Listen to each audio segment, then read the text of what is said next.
Been talking about this for a year. I have been telling you repeatedly and over that it is simply a matter of time before college football completely changes the way they do business. And as I have told you exclusively on this show, Greg Sankey has, for months and months and months, I am told for the better part of 8 months, been meeting with House Republicans, Republican leadership. He has met multiple times with President Trump about the future of college football. And finally, we are starting to see this move. In a piece exclusively at On3 by Ross Dellinger, Ross Dellinger lays out almost the exact details that we told you all spring and all summer long. Things are moving on the SCORE Act. And remember what I told you when the SCORE Act came out. This is not what we're going to see get to the president's desk for signature. Remember, I told you that. This was the beginning of conversations. That's what the SCORE Act was. The beginning of conversations. Call it what you want, to form a super league, a new entity, call it whatever you want. The SCORE Act was specifically designed in its infancy. It was specifically designed to kickstart conversations with the powers that be in this country, including Greg Sankey, and I know you're going to hate it, but almost exclusively Greg Sankey, a handful of private money guys, and now thanks to Ross Dellinger, we know that Texas billionaire Cody Campbell, who's paying softball players millions of dollars, was involved in that conversation. And when you start looking at what Cody Campbell's role and what Greg Sankey's role and what Nick Saban's role has been in all of this, this is where the rubber begins to meet the road. Because I believe Cody Campbell and private money, the biggest private money in college sports, have repeatedly and almost as a common practice had meetings with Brett Yormark and Greg Sankey, who I've told you repeatedly on this show, according to my sources, have a really close relationship. Greg Sankey is somebody that is looking for ways forward, ideas to expand and grow the financial viability of the game of college football. Brett Yormark and Greg Sankey have met and talked repeatedly, consistently about their ideas. Whether it is 5-11, whether it is the expansion of the college football playoff, whether it is getting everybody under a new umbrella, that originally started with Tony Petitti in the Big Ten. And I think this is a really interesting point because we had it exclusively on this show. And then Ross and all the other national guys picked up on it. Tony Petitti, the commissioner of the Big Ten, and Greg Sankey had a falling out is probably strong. They are now philosophically on different pages about what the future of college football should look like. And from Tony Petitti's perspective, I totally understand it. It is not a good idea for the Rutgers of the world, for the Michigan States of the world, for the Minnesotas of the world. The teams who only participate, they don't try to win national championships.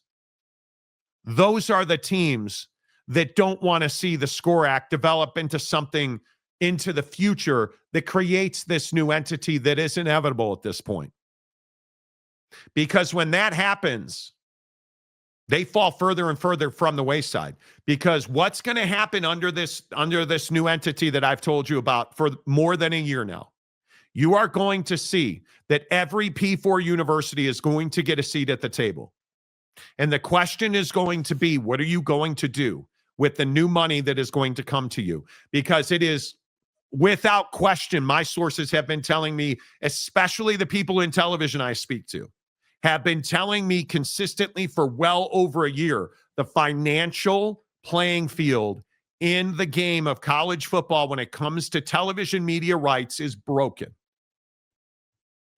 And who's been leading the charge to level that playing field? Big 12 Commissioner Brett Yormark. Because he knows the only way that the Big 12 is able to financially compete with the SEC and the very, very top-heavy Big Ten, with those 4 behemoths in the Big Ten. The only way they're able to compete is if a completely new financial model is brought to the television broadcast industry. And how many times have I told you that is not only happening, it is inevitable. And how many times have I told you the people that make decisions that truly impact the future of college football are not conference presidents or conference commissioners and university presidents. It's not congressmen and presidents. It's the heads of the television networks. Because without those guys getting on board, without those guys either reworking or allowing their contracts to expire, none of this is possible. And so what I am telling you today, and what Ross Dellinger is re-reporting, because we already reported all of this to you, Greg Sankey, Brett Yormark are leading the charge for a new day in college football. And now what's happened is private money, and I know I've never said this on the show either, private money is playing a massive role in the formation of this new entity. And what's going to happen is you are going to see that it is going to start with the creation of an NFL model under this new umbrella. And this new umbrella, and if you read what Ross Dellinger has reported, this new umbrella is going to significantly change the way that business is being done. And we are seeing now that the United States Collegiate Athletic Corporation, the USCAC, which is what this new entity will be called, allegedly, is going to completely control the game of college football. It will exclude the NCAA, which, as I've explained to you, is not going anywhere. It is simply not going to have a purview over college football. So this USCAC will completely govern the game of college football. A brand new broadcast model will be introduced as this USCAC gets off the ground, and is going to significantly level the playing field financially. It is going to almost assuredly pay a much more normalized rate per university, and only those that make the postseason earn real money through college football television contracts. I think you are going to see the elimination of the Big Ten deal. You're going to see that conferences getting their own television rights deal at the P4 level is a thing of the past. You are going to see what I reported the other day, which was the major live sports television providers in this country, ESPN, Fox. You look at all of the platforms, NBC, CBS, they are all going to form a broadcast entity together. And that broadcast entity is going to stream live sports, college live sports. And I think what you're also going to see is college football is going to have a very similar model to the NFL TV deal, where all of the colleges in this new entity share from a large pot. And those who play at the highest levels, those who do what needs to be done to compete for a college football playoff championship in this case, will be the only ones that will make real money, because real money is what makes real money. And if you are, again, the Big Ten, and I think this is why the Big Ten is so anti this new model, 99% of your membership has no desire to win a national championship in football. Or at least I should say has no desire to do what's required to win a national championship in college football. And I go back to what you've said, Jake. At some point, Stanford's got to get back to winning games, as Jake always loves to say. Right. Now, if you don't win games, you're not going to have access to making the most money in college football, and I think it's the right thing to do.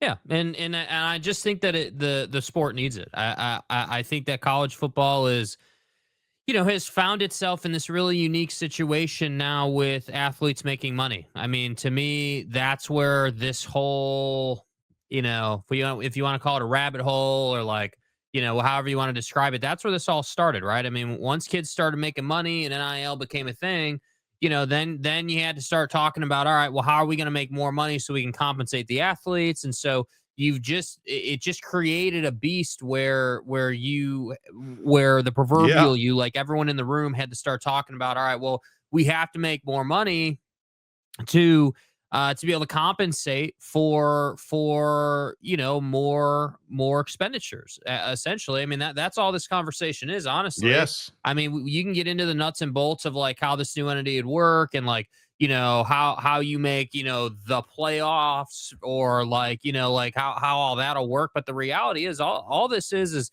a solution to the P&L problem. You just don't have enough money coming in to do all the things you need to do at most of these universities. And I would, go as far as to say, like, outside of like maybe the top like 10 on the AP, like the top 10 schools every year, the top 8 schools every year, the rest of those schools are grinding to make a little bit of profit, just to make sure that, you're not losing money, that you're profiting just Yeah. a little bit. And that's where I think it's just, it just necessitates, hey, we need private money. But the again, and this is something we've talked about on the show, if you're going to include private money, which they're going to, then that private money has to see a return on their investment. Yeah. So the other main reason that you need this new entity is because you have to have a way to justify the investment. You have to be able to say to hedge fund bro, like, hey, if you guys invest $500 million in college football into this new entity, this product is going to grow and you're going to see a return on your investment. And that's what I also think has held things up, is that right now, like, you look at, again, not to make this a Pac-12 conversation, but this is precisely the Pac-12's issue.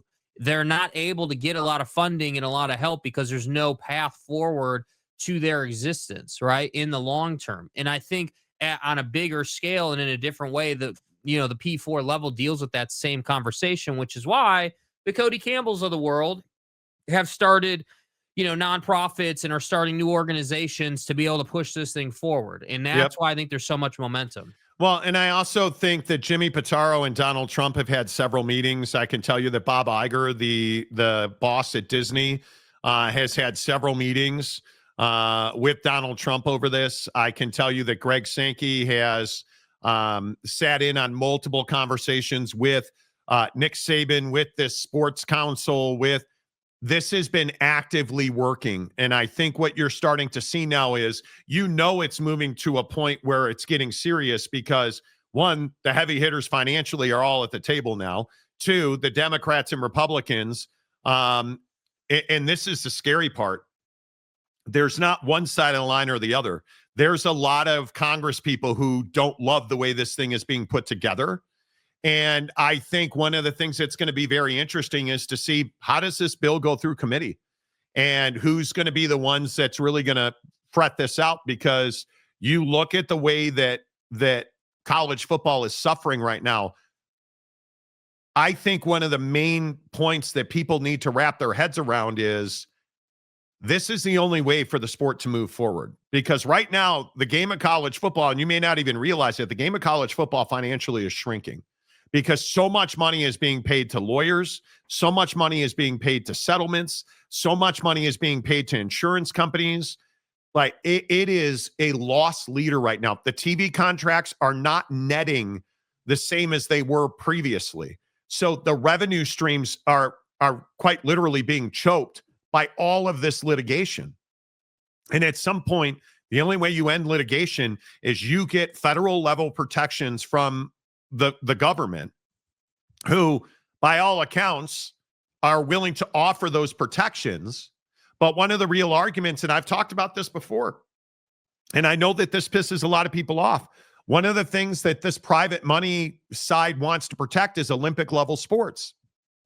Because what I don't think people understand is, who do you think has the private money? Have you put any thought into who Cody Campbell is? He's a billionaire. And what do billionaires almost never do in this country? Pay taxes. They don't pay taxes.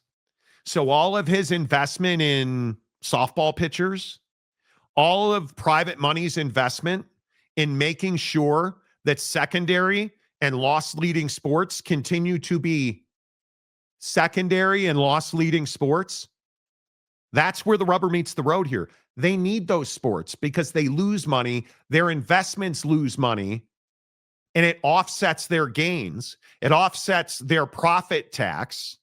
And I understand maybe most people don't think in those ways, but when you're a billionaire, all you care about is how am I going to pay less in taxes? 99% of billionaires don't pay taxes because they have so many advantages. Who do you think gave them those advantages? The alleged billionaire president of ours who wrote one of the worst tax bills for the little guy, but who did that tax bill benefit? The billionaires. And they're not paying taxes. And they're not paying taxes because the pass-through is massive now. So you need all of these loss leaders, because what are loss leaders for people like me who are for business owners who have entities? And I'm not even close to a millionaire or a billionaire. And I can tell you right now, I spend money on things like marketing and advertising and equipment because it offsets my tax liability. I subscribe to YouTube TV and things like YouTube Premium because it offsets my tax liability. So if you're Cody Campbell and you're investing millions of dollars in athletes and those sports, and that's losing you money, do you really think any private equity firm that is paying a singular athlete $1 million a year to perform is making money on that singular athlete? No. They're making money on the larger picture. They're making money on the larger pie. When the pie gets bigger, more people eat. So what's going to happen when this new entity explodes? You get a brand new TV arrangement that's federally protected. You get a brand new football entity that's federally protected by written legislation. The pie just keeps getting bigger and more people make money. And I think that's what you're going to see. And unfortunately, I think one of the things that's going to happen here, the athlete is going to lose money on this. I think the college athlete, the NIL, hey, pay me $1 million so I can transfer next year, those days are over. Yeah, but you're not going to have a portal at that point. That's going to go away. I would agree with that. If you have a new entity, you're not going to have a portal. You're not going to have NIL. It'll private. The whole NIL thing will get privatized. That'll be just like it is in professional sports. Hey, you know, Travis Kelce wants to do a deal with whatever. Okay, great, cool. We don't care about that because you don't have to care about it anymore because you're a new entity that is not sanctioned by the rules of the NCAA as they currently are constituted. And at that point, you would have the ability to pay athletes directly a salary or whatever. You'd have the ability at that point to honestly, you'd have the ability at that point to collectively bargain with the athletes. You'd have the ability to say, okay, cool, you know, we're willing to pay you this much, or what, like you would be able to set all of that up because now you have something that's separate from all the other sports. And that's why they want to do it. What is, and I think a lot of people don't understand this. When you set a salary ceiling, what does it do? Well, it controls your cost, right? So what these billionaires want to do, and again, I think this is why Donald Trump is playing such a significant role, because what this really is for Donald Trump is a bullet on his legacy. Certainly. That's what he's looking for here. He wants to be known as the guy that saved college football. Yes, I agree with that 100%. And I think when you look at the way that cost control is going to benefit the powers that be in college football, I don't think there's any doubt, whether you call it a salary cap, whether you call it a ceiling, a share, it just doesn't matter. You are going to see that these cats are going to get paid in a structure. It is going to be an NFL style. Yes. It is going to be, the schedule is going to be an NFL style. The playoff structure is going to be an NFL style. I think conferences in football go away. They're going to absolutely protect rivalries. They are going to make, you think playing in London's a big deal. I think the made for TV matchups, I think are just going to be incredible. I'm telling you, listen, as far as I agree with all that, but I want you guys to dig a little deeper on like the opportunity here with player movement. So again, people are like, oh, well, they're going to have to sign contracts and how are they going to do all this? It's called opt-outs. It's called, hey, you didn't make the cut in camp. You're going to be the third stringer, and you thought you were going to be the first stringer. Well, we've got a boilerplate clause in every contract that says, hey, if you want to opt out of your deal, this is the deadline to opt out of your deal before the season starts. And I guarantee you will have an opportunity to get out. The transfer portal, it will not exist once this gets set up. That'll go away, and you will have a much more traditional setup. I guarantee you there will be a way for a kid to say, okay, cool. I'm not, I'm the third string quarterback, and I was in a 3-man battle at camp for the starting spot, and I just didn't make it. I played like ass, and I'm not going to play this year now or whatever. And then they're going to have a decision to make. And that to me is the hard part for the kid is like, hey, right now you kind of have a get out of jail free card, right? We just got rid of the second transfer portal window. We have one now, which I think works for everybody. But the reality of that is it is now getting harder to find greener pasture, to find those reps so you can continue the path to the NFL. So, well, and I think everybody wants to stop realignment. I think everybody wants to stop the Pac-12 meltdowns. And it puts that to bed, dude. It completely ends that. And again, I'm just going to tell you, Donald Trump's got what, 3 years left in office? This legislation is going to be written, I think, long before that time happens. It's going to be a matter of how many years does it take to enact it. Yeah, I mean, I think the consequences of the midterms have a lot to do with this. I think if he's serious about getting this done, right? If Donald Trump, like, if he's got his ledger in the Oval Office, right, of like, hey, priority list 1 through 10, this is going to start to climb the list. In my opinion, this is going to start to climb the list if it turns out that the midterms maybe don't go as favorably for the Republicans as he once thought they would. Yeah. Now, if they win the midterms and everything, then I think it'll get done before he leaves office, but it's probably a fourth-year thing, honestly. Well, and I think some of the other offshoots of this legislation, and I think it's really important to think about the impact this is going to have on the athlete. I think the transition to the NFL will be smoother. I am very curious if there is an easier path for a guy who, the Jadeveon Clowneys of the world, for instance, is a really good example of a guy. I don't know if Maurice Clarett falls under that, but guys who want to go to the NFL sooner but have to be in college football for 3 years, like issues like that. One of the guys I talk to regularly about this talked about quarterbacks don't always need to be 4-year quarterbacks or stuff like that. I'm curious about that. I think it's going to be very interesting to see what is the future of player movement? What is the future of player money? What does this do to Title IX as it applies to sports? Because I think one of the things that the Democrats are going to fight for without question is going to be equality of opportunity across all sports. Hey, if we take football out from under the NCAA purview, how are we going to fund all these other sports? What does that look like? I absolutely think that's going to be written into this legislation. I don't have any doubt about that. And I don't think there's any doubt guys like Cody Campbell, as I said, absolutely want to make sure the future of Olympic sports and secondary sports, specifically women's secondary sports, are secure. Because they need the that. Football money needs to be independent of like, so like right now, you know how we say, hey, well, booster money and donor money and all these people donating to the athletic program to pay for stuff.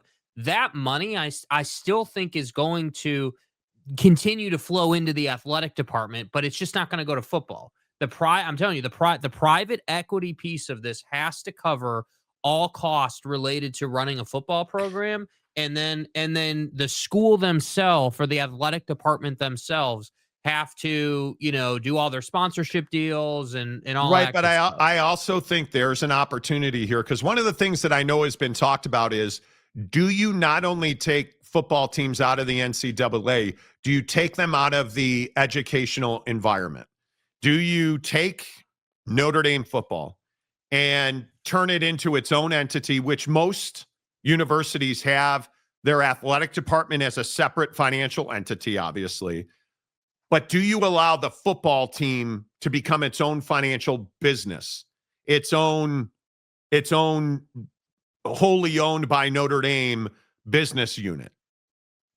And you take that out, and that business unit essentially would pay the university a licensing fee, or somehow That could work. Yeah. you make that revenue that the Notre Dame football company, right? It's the whole new company this Notre Dame football company is making, and you make that a pass through fee so that because it's already going to be exempt, right? It's already going to be an exempt entity. Well, and I think that's important to protect the school too, because we've seen this issue of like, hey, kids suing and things like that. Like, so I mean, severing that connection in that way, I think, yeah, that definitely has a lot of advantages. I also wonder how many.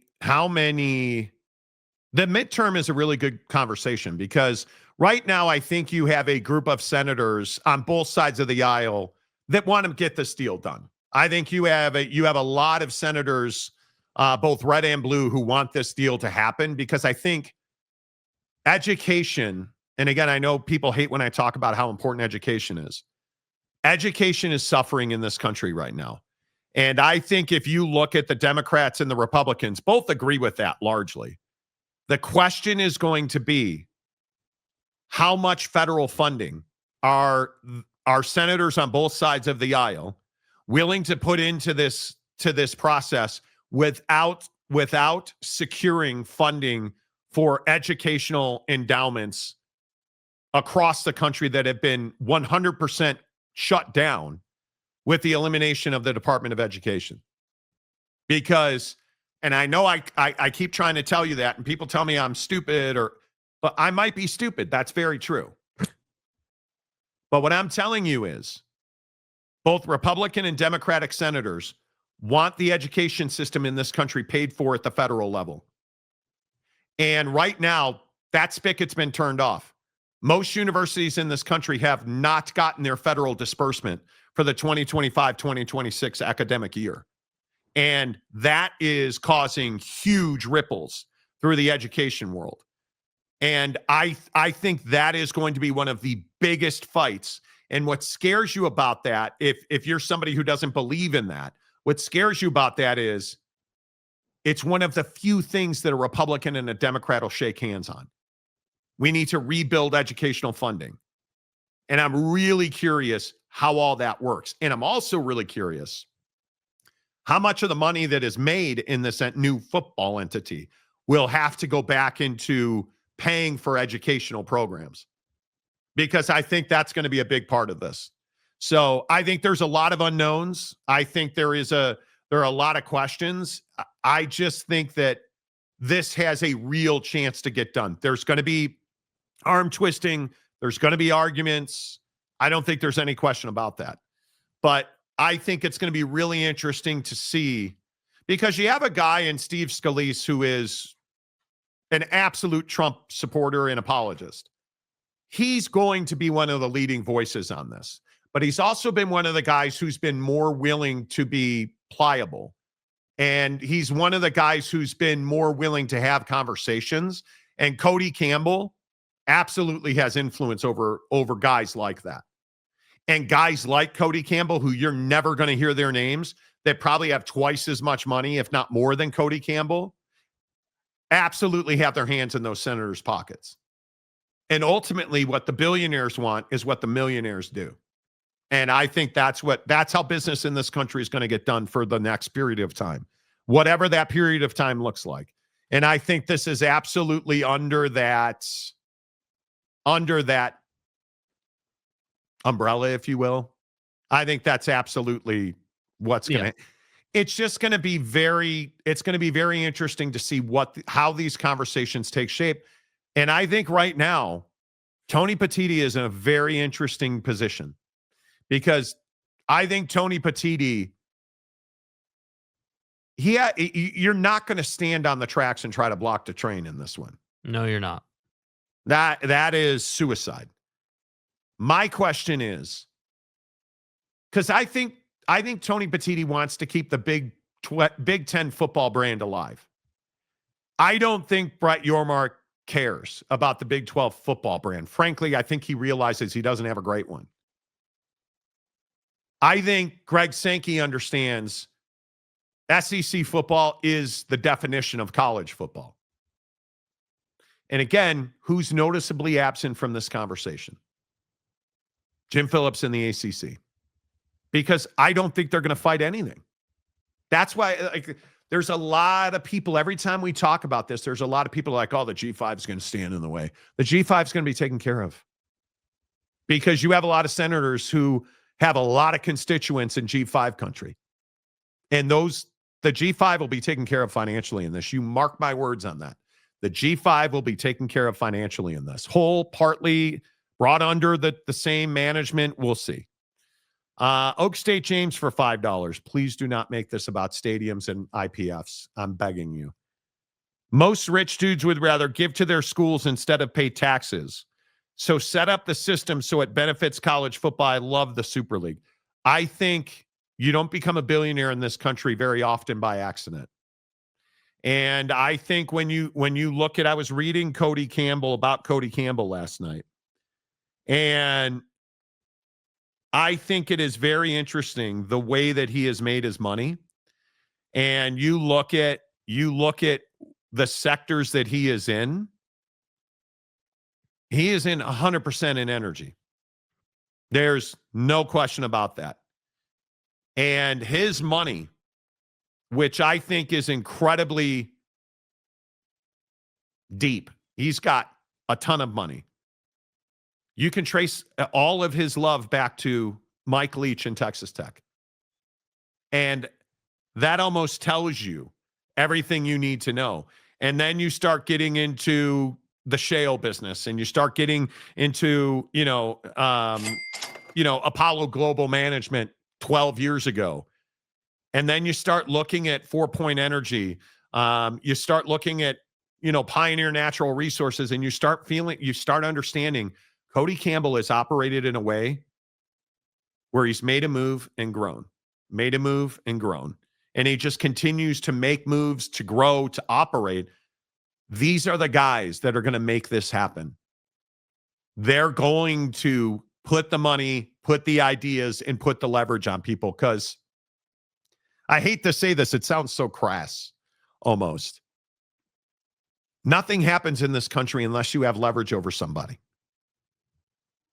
That's the way business is done. Sadly, unfortunately, we very rarely do business because we both have a great idea and we're going to shake hands and we're going to go sip a whiskey over it and sign contracts. Yeah, most times we do business because someone messed up and someone else is going to take advantage of that. You do this or you're dead. That's usually the conversation. And that's generally how business gets done. And I think the biggest question is this the right way forward for college football? I have no doubt that it is. And I think this is the only way forward, because you've got to get college football out from underneath the NCAA, and they've got to have antitrust exemptions and protections. Totally agree. Yeah. It's the only way forward. So, let's see who's in today. Seth Green. Yep. NC, UV, Notre Dame will determine JT all around. Okay. Sure. I'd say leave it as is, because again, 12 is perfect. Right. But do you really think when there's an opportunity to make billions more dollars than you're making now, you're just going to leave it as is? I'll be honest, I don't think anybody's happy at 12. Truly, I don't think anybody is happy at 12. I think everybody realizes they're not making enough money with just 12. You're not satiating enough college football fans. And there's an opportunity to make exponentially more revenue. Why on earth would you leave it in the way that it is? Yeah, I just think it's too small right now, not even by number, but just in stature. I think that it has such an opportunity to as the cool kids say, have so much aura about it. Like it right now, it very much feels like, all right, the holidays passed, now we need to look for the college football playoff, and the Super Bowl's right around the corner, and it just kind of feels like a step in the process versus like, hey, like, it's October, it's Saturday, and Tech's playing Utah, and this, if they lose this game, then like I don't feel like it's taking full advantage of the opportunity. And I really do think that everybody can benefit. TV partners can benefit, the players, the school, the business people, like everybody. Again, it's what they say in The Dark Knight, right? One big pot, and that's the whole concept of it. And I just think that again, Eric, I'm not trying to be a red ass today, dude, but a lot of your takes are uneducated, dude. And to sit here and say that it's great at 12 is just incorrect. It's not great at 12. It's serviceable at best, and that's being nice. And ultimately, like, it's not even about who wins the championship every year. The conversation is miles bigger than that. Yeah. Like, Yeah. it's just, yeah. Oh, look, Red Ass Willie's back. Yeah, Texas Tech is a real powerhouse in Olympic sports.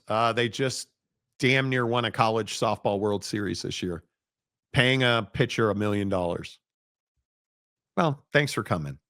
Thanks. King of Thailand, what's up, my guy? More women graduating with advanced degrees and more women graduate every year. Not sure Dems can make same argument as 1972. Yeah, I don't know that you can. What we have to do in this country is we have to stop basing current day legislation on something that happened 50 years ago, something that happened 150 years ago, something that happened 400 years ago. Like, we can't do that anymore.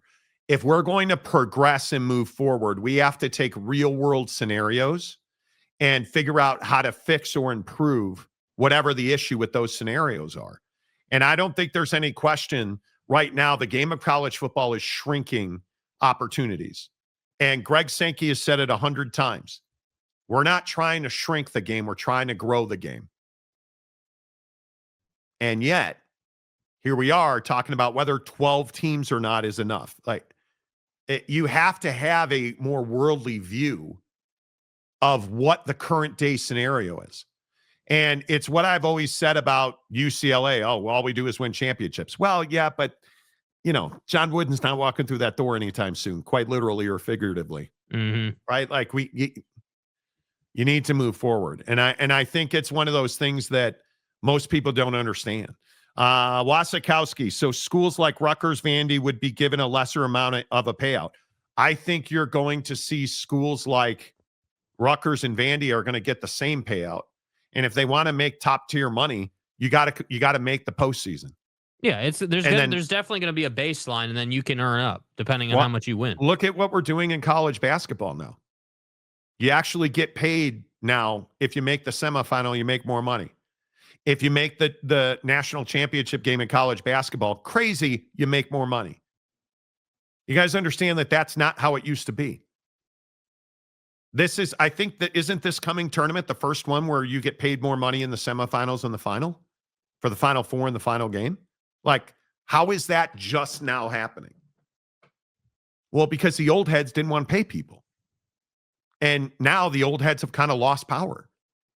So you're starting to see there's a new way of thinking, and it's guys like Cody Campbell, who I think is incredibly important. Cody Campbell is the future of college athletics.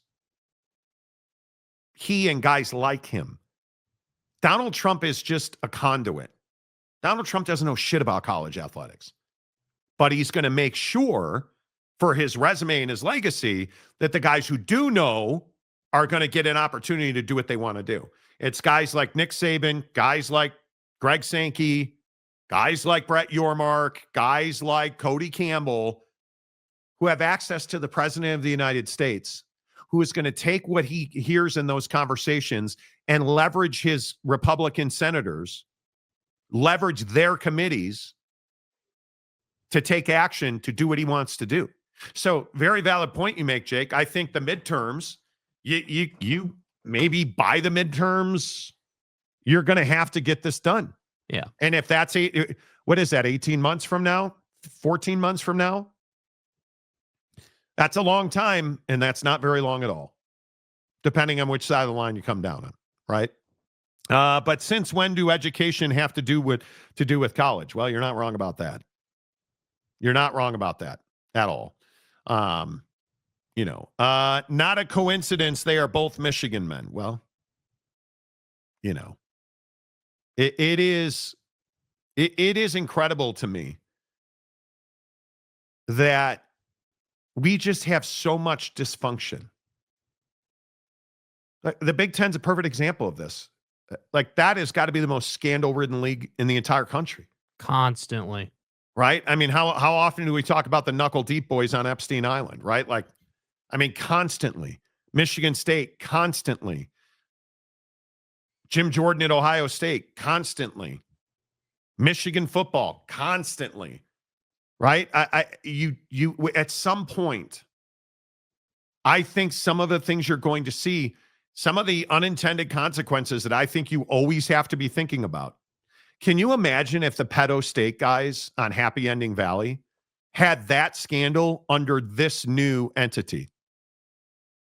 I think there's a real good chance they'd be removed. I think there's a real good, I think there are so many reasons you need this to happen. You need a set of hard, steadfast rules. It has to happen. Trump just happens to be in office right now concerning this football issue. If it were not him, it would be someone else. I don't think it would be. I mean, sure. Would this be brought forward? Absolutely. But I don't think there's any doubt. The best part and the worst part of Donald Trump is he's an opportunist. Right? He's an opportunist. Whether it's crypto or his resume and legacy on college football, he's an opportunist. And if he sees an opportunity to take a win and hang a medal on his chest, he's going to do it. There's no question about that.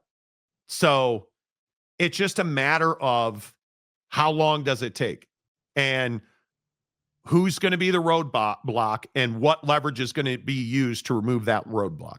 Yeah. Because that's how business gets done in this country. And you don't have to like it, but I think it's the reality of it. Right? That to me is, it's true. We'll see. Conundrum, this proposed BS would be tied up in the courts for decades. No. You can tie it up in court, but if it's legislated, if it is federally codified, you're not going to tie it up in courts. There's no way to tie it up in court. Right? If I think what you're seeing now is college football is tied up in court constantly on a daily basis right now. It's tied up in court constantly. That's what you have to put an end to. It's what you have to put an end to. Who would be the commissioner of the new entity? Your Sankey Filatidi? I don't know. Nick Saban. Because I think that's very likely. Somebody like Saban. Greg Sankey, I don't think wants it. I think Greg Sankey enjoys running the SEC. I think he enjoys it very much. And I actually don't think Nick Saban would love it. I don't know who you put in charge of it. I mean, if you look at the names that have Donald Trump's ear in college football, it's Nick Saban, it's Urban Meyer, it's Cody Campbell, it's Cash Patel. Cash Patel. Hey man, where's the championship game this year? Valhalla. Right? Like, damn. But Monty, those Pac-12 lawyers need to be studied so many billable hours that at this point they have to be convincing the Pac to file all these frivolous lawsuits, dude.